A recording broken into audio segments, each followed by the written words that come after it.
এখন যেটা আমরা ঢুকে গেছি নামচি, এটা হচ্ছে সাউথ সিকিম। তো এটা হচ্ছে আমাদের 11 নম্বর জ্যোতির্লিঙ্গম দর্শন, যেটা হচ্ছে সোমনাথ জ্যোতির্লিঙ্গম। তো এখন 4 ধামের মধ্যে প্রথমে দর্শন করলাম রামেশ্বরম ধাম। এখন আমরা চলে এসেছি বুদ্ধ পার্ক, যেটা হচ্ছে রাভাংলাতে। বেশি লেট করা যাবে না, কারণ ড্রাইভার দাদা বললো এখানে কি ল্যান্ডস্লাইডিং হয়।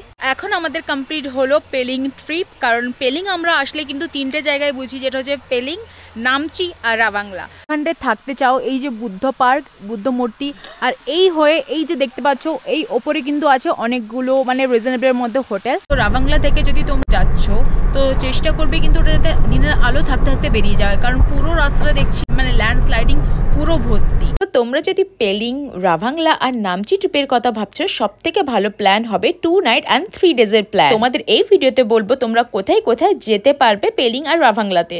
তো এখন আমরা বেরিয়ে যাচ্ছি পেলিংয়ের হোটেল থেকে।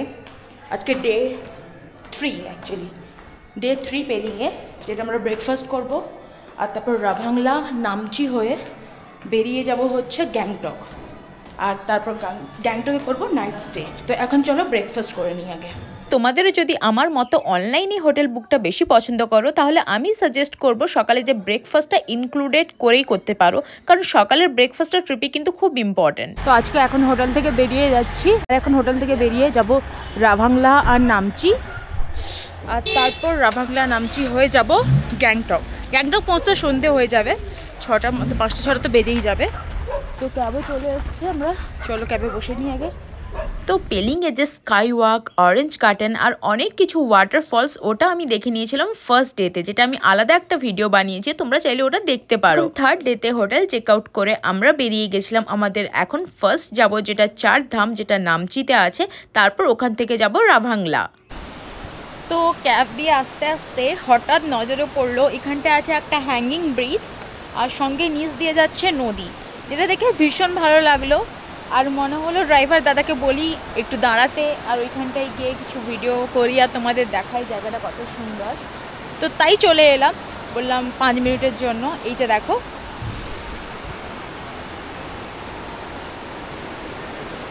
নিচে দিয়ে যাচ্ছে নদী, আর ওপরে আছে 2টো হ্যাঙ্গিং ব্রিজ পুরো। তো এখন চলো যাই, ওই ব্রিজটা দিয়ে পেরোবো, ওই দিক দিয়ে যাব আর ওই দিক দিয়ে ব্যাক করে চলে আসবো। তো চলো যাই ওইখানটায়। আর তোমরা যখন এখানে আসবে, এখানে কিন্তু হ্যাঙ্গিং ব্রিজের সঙ্গে সঙ্গে একটা আছে শিব ঠাকুরের মন্দিরও। আমরা যখন গেছিলাম ওই শিব ঠাকুরের মন্দিরটা খোলা ছিল না, বাট তোমাদের সময় খোলা থাকতেও পারে। তো যাচ্ছেই যখন ট্রিপে একবার ওইখানটা মন্দিরে দর্শন করেও আসতে পারো। আর এই যে নদীটা, ওটা হচ্ছে টেপসেভ রিভার। এখন জল নেই যেহেতু শীতকাল আছে, মোটামুটি জল আছে, বাট অত বেশি নয়।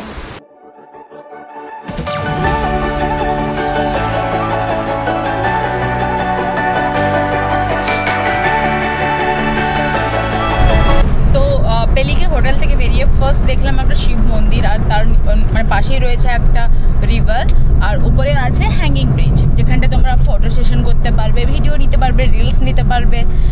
আর এরপর আমরা যাব হচ্ছে ডিরেক্ট 4 ধাম যে আছে নামচি में ना भैया जी हाँ। तो এখন আমরা डायरेक्ट যাব नामची, যেটা এখান থেকে একটু कितना किलोमीटर टाइम लग, कितना किलोमीटर है यहाँ से 20 यहाँ से लगभग आपका 15 और 28 लगभग 40 किलोमीटर से 40 to 40। তো এখান থেকে 40 কিলোমিটার আমাদের এখন যেতে হবে, টাইম লেগে যাবে 1.5 ঘন্টার মতো। তো ফার্স্ট দেখবো আমরা 4 ধাম যেটা আছে, 4 ধাম যাত্রা করে মানুষ, ওই 4 ধাম ওইখানটাই আছে একটা পাহাড়ের মধ্যেই। তো ফার্স্টে যাবো ওইখানটায়, আর যেতে যেতে তোমরা দেখতে হবে অনেক ছোটো ছোটো ওয়াটারফলও আছে এখানটায়। যে এখানটায় কিন্তু পাহাড়, হ্যাঁ, আর এখানে পাহাড়ের মধ্যে কিন্তু অনেক মানে রাস্তায় তোমরা অনেক ছোট বড় অনেক ওয়াটারফল পেয়ে যাবে। তো সবগুলো তো আর নেমে দেখার মতো নয়, কারণ ওয়াটারফলই হয়। তো তবুও তোমরা রাস্তায় মানে বসতে বসে অনেকগুলো ছোটোখাটো অনেক ওয়াটারফল দেখতে পাবে। তো এখন ডিরেক্ট নামবো হচ্ছে নামচি, যেটা 4 ধাম ওইখানটায়। তো 3rd ডেতে পেলিংয়ে আমরা সকালে করি ব্রেকফাস্ট, যেটা ইনক্লুডেড ছিল হোটেল প্রাইসের সঙ্গে। আর ব্রেকফাস্ট করার পরই 9টা 9:30 নাগাদ বেরিয়ে যাই হোটেল থেকে। আর ফার্স্ট যাব এখন আমরা 4 ধাম, যেটা মানে 4 ধাম মন্দির আছে ওইখানটা, আর সঙ্গে যেখানে আছে 12টা জ্যোতির্লিঙ্গ। আর তারপর ওইখান থেকে আমরা যাব রাভাংলা, যেখানে বুদ্ধ মূর্তি আছে ওইখানটায়। তো চলো এখন যাই। তো এখন আমরা যে পেলিংয়ের ওয়েস্ট সিকিম আছে ওটা ক্রস করে ঢুকে গেছি নামচি, মানে এটা হচ্ছে সাউথ সিকিম। মানে তোমরা পেলিংয়ে যেগুলো আছে স্কাই ওয়াক আর ওগুলো হচ্ছে সব ওয়েস্ট সিকিম। আর এখন যেটা আমরা ঢুকে গেছি নামচি, এটা হচ্ছে সাউথ সিকিম। তো নামচিতে ঢুকেই এখন আমরা একটা চায়ের দোকান পেলাম, যেখানটায় যাবো একটু চা খেতে, কারণ সকালবেলা তাড়াহুড়োয় বেরোনো হয়েছে। তো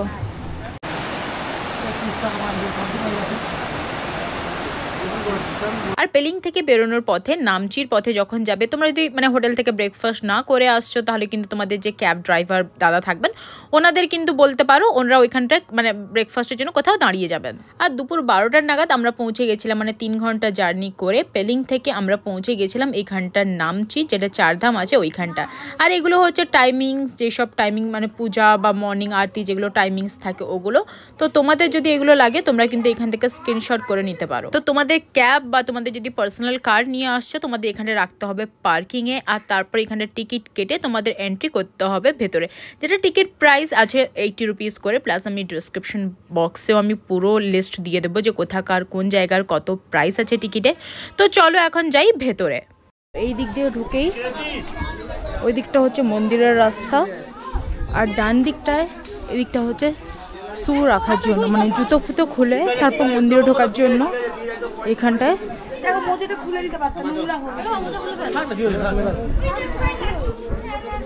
তো এখানটায় শু খুলে আসতে পারো, আর আমি অলরেডি ক্যাবের মধ্যেই খুলে চলে এসেছিলাম সুবিধার জন্য। তো এখানটা আছে শু র্যাক।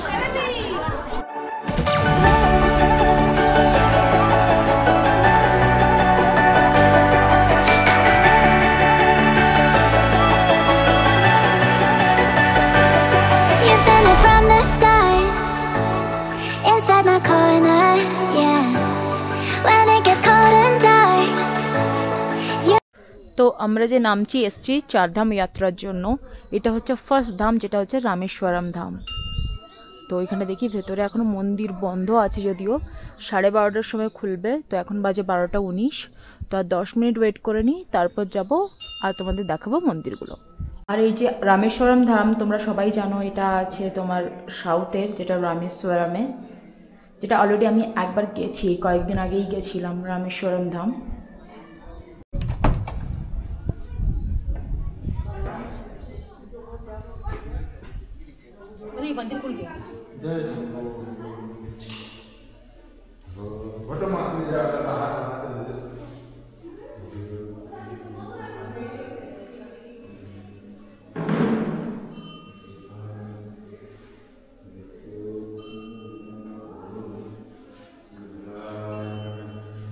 তো এখন 4 ধামের মধ্যে প্রথমে দর্শন করলাম রামেশ্বরম ধাম, যেহেতু এটা 12টা থেকে 12:30 অবধি মন্দির ক্লোজ থাকে। তো 12:30টার পর মন্দিরে দর্শন করলাম ফার্স্ট রামেশ্বরম ধাম, যেটা তোমরা জানো রামেশ্বরমে আছে সাউথ ইন্ডিয়াতে। আর সেকেন্ড যেটা হচ্ছে সেটা হচ্ছে জগন্নাথ ধাম, যেটা হচ্ছে জানো তোমরা উড়িষ্যার পুরীতে আছে। তো চলো ওটা দর্শন করি আগে। সেকেন্ড যেটা, এটা হচ্ছে জগন্নাথ ধাম।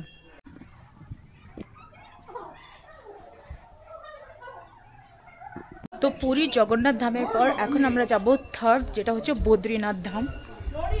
তো এখানে যাব। তো এটা হচ্ছে বদ্রীনাথ ধাম, দেখি খোলা আছে কিনা। এটা এখনো কিন্তু খোলেনি, নেই খোলা। 4 ধামের মধ্যে 2টো ধাম দেখলাম, যেটা হচ্ছে পুরী ধাম আর রামেশ্বরম ধাম। আর বদ্রীনাথটা এখন বন্ধ ছিল, তো যখন খুলবে তোমাদের দর্শন করাবো। আর এখন যাব হচ্ছে দ্বারিকা, যেটা খুলে গেছে মেবি।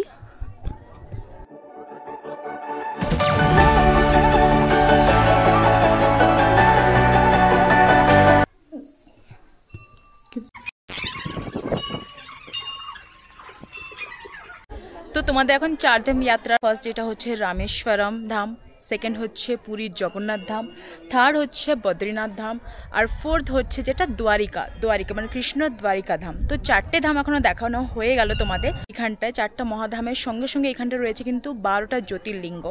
তো এখন 4টা ধাম দেখা হয়ে গেল, তো এখন যাব 12টা যে জ্যোতির্লিঙ্গ আছে ওইখানটায়। তো চলো। আর এইখানটায় কিন্তু একটা সাই বাবার মন্দিরও আছে, এই 4 ধাম জায়গাটার মধ্যে একটা কিন্তু সাই বাবার মন্দিরও আছে। এই যে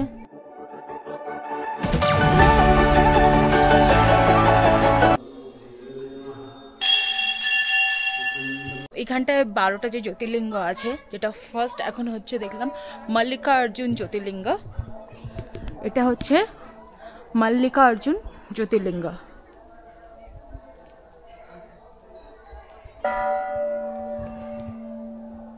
সেকেন্ড মহাকাল জ্যোতির্লিঙ্গ।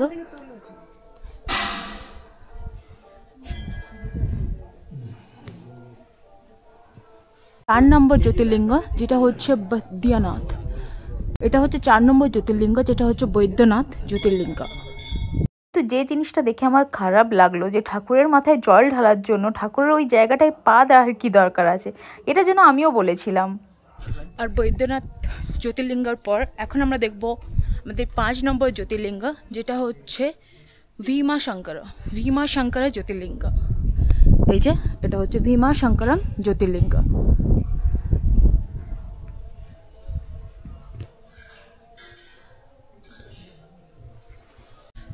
আর ভীমশঙ্করম জ্যোতির্লিঙ্গের পর এখন আমরা দেখব আমাদের 6 নম্বর জ্যোতির্লিঙ্গ, যেটা হচ্ছে সেতুবন্ধ রামেশ্বরম জ্যোতির্লিঙ্গম।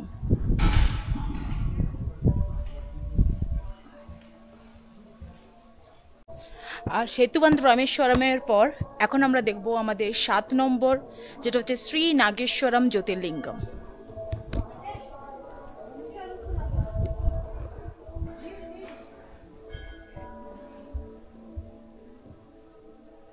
আর এরপর আমরা দর্শন করব 12টা জ্যোতির্লিঙ্গের মধ্যে 8 নম্বর জ্যোতির্লিঙ্গম, যেটা হচ্ছে পরপর কিন্তু সব মন্দির কিন্তু গোল করে একদম পুরো একসঙ্গে সঙ্গে আছে। এটা জ্যোতির্লিঙ্গমটা হচ্ছে বিশ্বেশ্বর জ্যোতির্লিঙ্গম।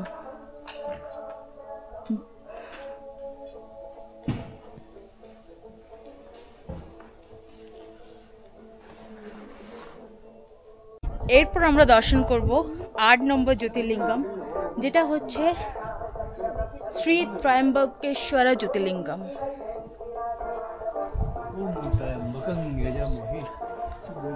শ্রী ত্রয়ম্বকেশ্বর জ্যোতির্লিঙ্গম। একটু তো উচ্চারণ হয়তো ভুল হতে পারে, তার জন্য সরি।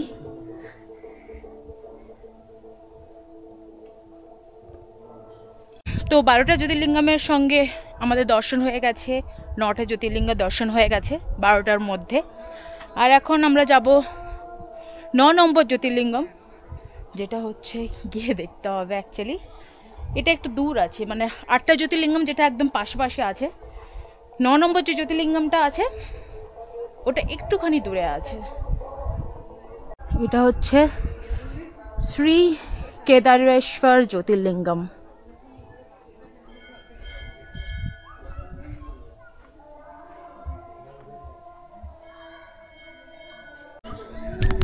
তো এটা হচ্ছে আমাদের 10 নম্বর জ্যোতির্লিঙ্গম, যেটা হচ্ছে ঘুমেশ্বরম জ্যোতির্লিঙ্গম।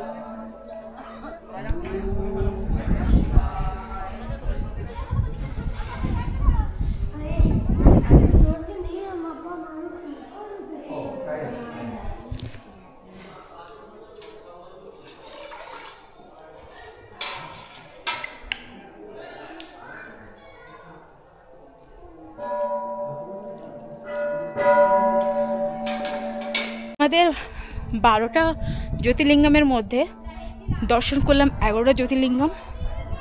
আর যেটা একটা ছিল ওটার সামনে ছিল, তো ওটা মিস করে দিয়েছি, ওটা এখন যাব। পুরো অ্যাকচুয়ালি যে মেন মন্দিরটা আছে শিব ঠাকুরের, ওটার চারদিকে কিন্তু তোমরা ওইটা ম্যাপেও দেখলে পুরো চারদিকে কিন্তু 12টা জ্যোতির্লিঙ্গম আছে। তো সবগুলোতে বেশ ওইখানটায় ঘটির মতো রাখা আছে পালতির মধ্যে। তো তোমরা প্রত্যেকটা জ্যোতির্লিঙ্গে কিন্তু ওইখানটায় জল ঢালতে পারবে, প্রণাম করতে পারবে। তো এটা হচ্ছে আমাদের 11 নম্বর জ্যোতির্লিঙ্গম দর্শন, যেটা হচ্ছে সোমনাথ জ্যোতির্লিঙ্গম।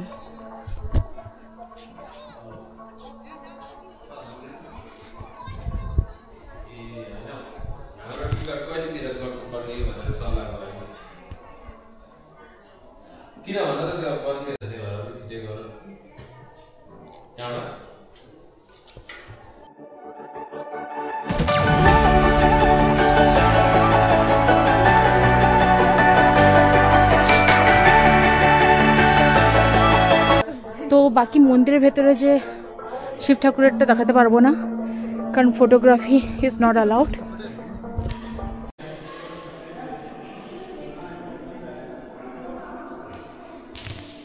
মন্দিরটার যে পুরো আশেপাশে কিন্তু শিব ঠাকুরের এতে বিয়ে থেকে স্টার্ট করে যখন গেছিলেন হিমালয়তে পুরো জীবন কাহিনী নিয়ে একটা কিন্তু এরকম ছবি আঁকার মতো আছে।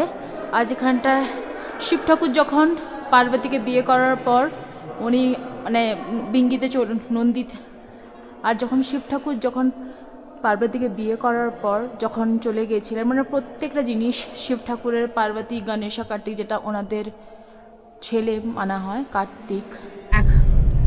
তো পেলিং, তারপর নামচি, এগুলো দেখার পর এখন চলে এসেছি রাভাংলাতে, যেটা হচ্ছে লাস্ট। আর এরপর রাভাংলা দেখে, রাভাংলা যে বুদ্ধ পার্ক, এটা দেখে সোজা চলে যাব গ্যাংটক। আর গ্যাংটকে আজকে আমাদের রাতে নাইট স্টে আছে। তো এখন বাস বাকি আছে একটুখানি, মানে এখান থেকে একটুখানি হবে বুদ্ধ পার্কটা, চলেই এসছি প্রায়। তো এখন ঢুকবো বুদ্ধ পার্কে, আর তারপর তোমাদের বলবো ওইখানটায় কি কি আছে। তো এখন চলো। আর এখানটায় কিন্তু তোমরা চাইলে রাভাংলাতে কিন্তু নাইট স্টেও করতে পারো, কারণ এখানটায় কিন্তু প্রচুর, মানে রাস্তার দুপাশে প্রচুর হোটেল আছে। আর বুদ্ধ পার্কের একদম সামনেও তোমরা কিন্তু হোটেল পেয়ে যাবে। বাট আমাদের যেহেতু আজকে রাতে এখানটা স্টে করার নেই, আমাদের গ্যাংটকে স্টে করার আছে, কারণ কালকে বাকি গ্যাংটক লোকাল আর ওইখান থেকে নাথুলাও যাওয়ার প্ল্যান আছে। তো এখন আমরা এখানটা স্টে করবো না, বাট তোমরা যদি চাও নামচি যে দেখে তারপর তোমরা রাভাংলাতে এখানটায় তোমরা কিন্তু নাইট স্টে করতে পারো, যদি তোমাদের গ্যাংটকের প্ল্যান না থাকে। আর গ্যাংটকে যদি প্ল্যান থাকে তাহলে আমি বলবো, সাজেস্ট করব নামচি রাভাংলা দেখেই বেরিয়ে যাও গ্যাংটকের পথে। বেশি টাইম লাগবে না, 2-2.5 ঘন্টাই লাগবে, যেটা আমরা করব। তো এখন চলো বুদ্ধ পার্কেই যাই।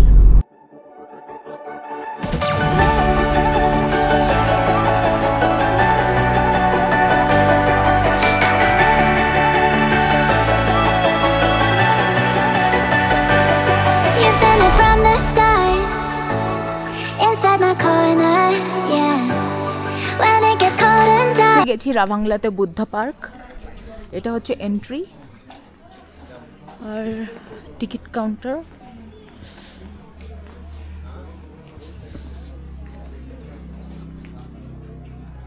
ये बंद है क्या?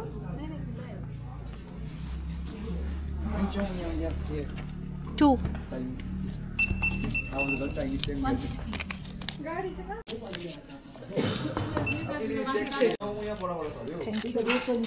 আর এখানটা এন্ট্রি টিকিট হচ্ছে 80 রুপিস করে পার হেড। পার্কের ওপেনিং টাইম হচ্ছে সকাল 9টা থেকে কিন্তু সন্ধ্যে 6টা অবধি খোলা থাকে। আর যেটা প্রাইস হচ্ছে ফর ফরেনার্স 200, ইন্ডিয়ান 80, অ্যান্ড তোমরা যদি স্টুডেন্ট বা ডিফেন্সের হও তার জন্য কনসেশন থাকছে 50 and 20। তো এখান থেকে টিকিট নিয়ে নিয়েছি আমরা, এরপর যাবো ভেতরে। প্লিজ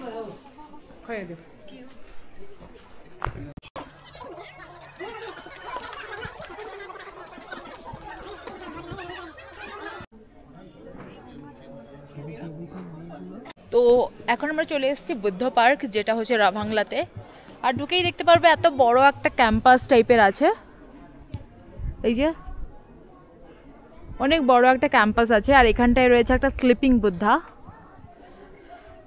আর বেশ সাজানো গোছানো। এখানটায় কিন্তু আমি একটা জিনিস দেখেছি, মানে পেলিং বলো বা গ্যাংটক বলো, মানে পাহাড়ি জায়গার এটা কিন্তু সব থেকে মানে অনেক বেশি ওরা সাজিয়ে গুছিয়ে রাখতে সব জিনিস পছন্দ করে।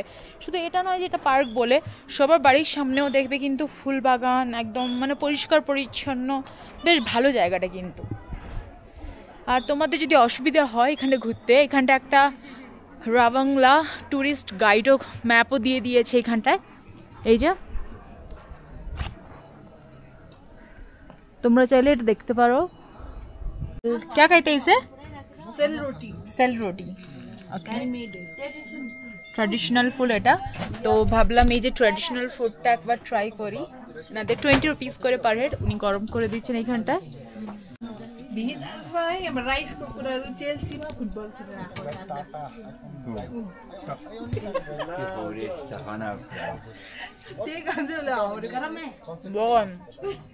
बहुत गरम है, स्वीट। तो ट्राई করলাম এদের ট্র্যাডিশনাল রুটি, মেনলি সুজি বেগরা দিয়ে বানিয়েছে, হালকা মিষ্টি, খেতে কিন্তু ভালো। 20 টাকা দিয়ে একটা। অর্ডার দিলাম একটা চিজ রোল আর সঙ্গে ঝোল মোমো, কারণ কলকাতাতে পাওয়া যায় না কিন্তু ঝোল মোমো। এখানটা আমি দেখলাম যে ঝোল মোমো অনেক সবাই খাচ্ছে আর দেখে কিন্তু অনেক টেস্টি লাগছিল, তো ট্রাই করবো এখানটা ঝোল মোমো। আর এখানটায় নিয়েছি ঝোল মোমো, ফার্স্ট কিন্তু ট্রাই করবো এই ঝোল মোমো কেমন খেতে। এটা কিন্তু সব ভেজ, যেহেতু বুদ্ধ মন্দির এটা, তো সব কিন্তু ভেজ পাওয়া যায়। হেভি খেতে। আর মোমো দিয়েছে 10 পিস মোমো, বাবরে বাপ, এতগুলো মোমো, প্রচুর, বাবরে বহুত টাইম লাগবে। আর ওর মধ্যে পনির বগেরা অনেক কিছু আছে। এই পনির 10টা মোমো 100 নিয়েছে, বাট 10টা মোমো। যেহেতু লাঞ্চ করিনি, খিদে পাচ্ছিল বেশ, তো এখানটা আগে ঝোল মোমো খেয়ে নিলাম। তারপর এখন যাব হচ্ছে বুদ্ধা পার্ক যেটা আছে ওটার নিচে, যেটা স্লিপিং বুদ্ধা আছে ওর নিচে একটা সিঁড়ি আছে, ওই দিক দিয়ে তোমাদের যেতে হবে বুদ্ধা পার্কে। তো চলো যাই এখন বুদ্ধা পার্কে।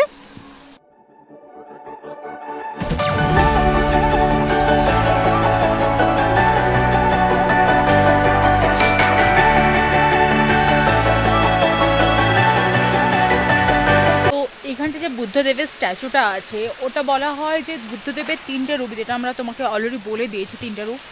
ফার্স্ট যেটা হচ্ছে যেটা 18 বছর অবধি, আর এটা হচ্ছে সেকেন্ড রূপ বুদ্ধদেবের, যেটা হচ্ছে যখন উনি সন্ন্যাসী হয়েছিলেন, সন্ন্যাসী হওয়ার পরের যে রূপটা, যেটা অলরেডি আমরা গেছিলাম পেলিংয়ের স্কাই ওয়াক, ওটা এটা হচ্ছে বুদ্ধদেবের সেকেন্ড রূপ, যেটা হচ্ছে উনি যখন সন্ন্যাস ধর্ম নিয়েছিলেন। তো এই যে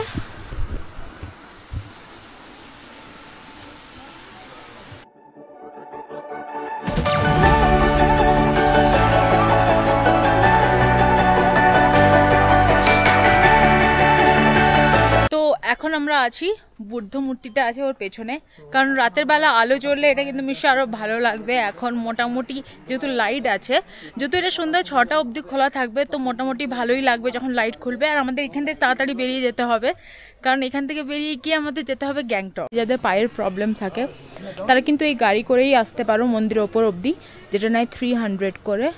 এখানটায় থাকতে চাও, এই যে বুদ্ধ পার্ক, বুদ্ধ মূর্তি, আর এই হয়ে এই যে দেখতে পাচ্ছ এই ওপরে কিন্তু আছে অনেকগুলো মানে রিজনেবলের মধ্যে হোটেল, তো তোমরা চাইলে কিন্তু হোটেলগুলো থাকতে পারো, কারণ হোটেল থেকে পুরো ভিউ পাওয়া যায় এখানটা পার্কের।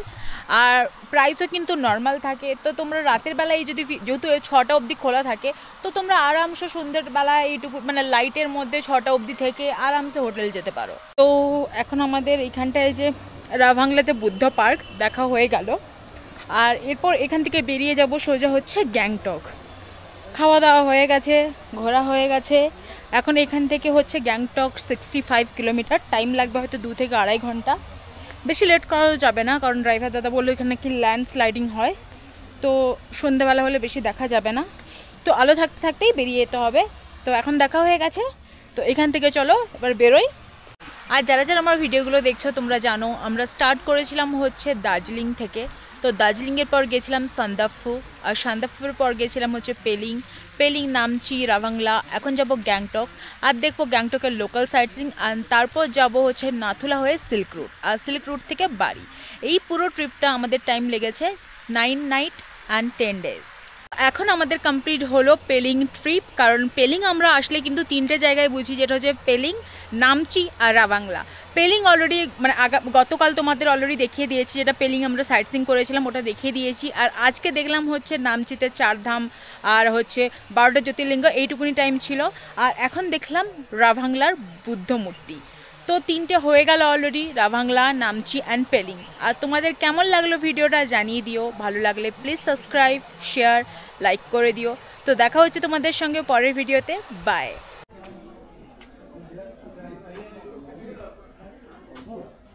তো এখন গ্যাংটক যেতে আমাদের বাকি আছে হচ্ছে 55 কিলোমিটার, এখানে মাইলস্টোনই দেখতে পেলাম, 55 কিলোমিটার বাকি আছে।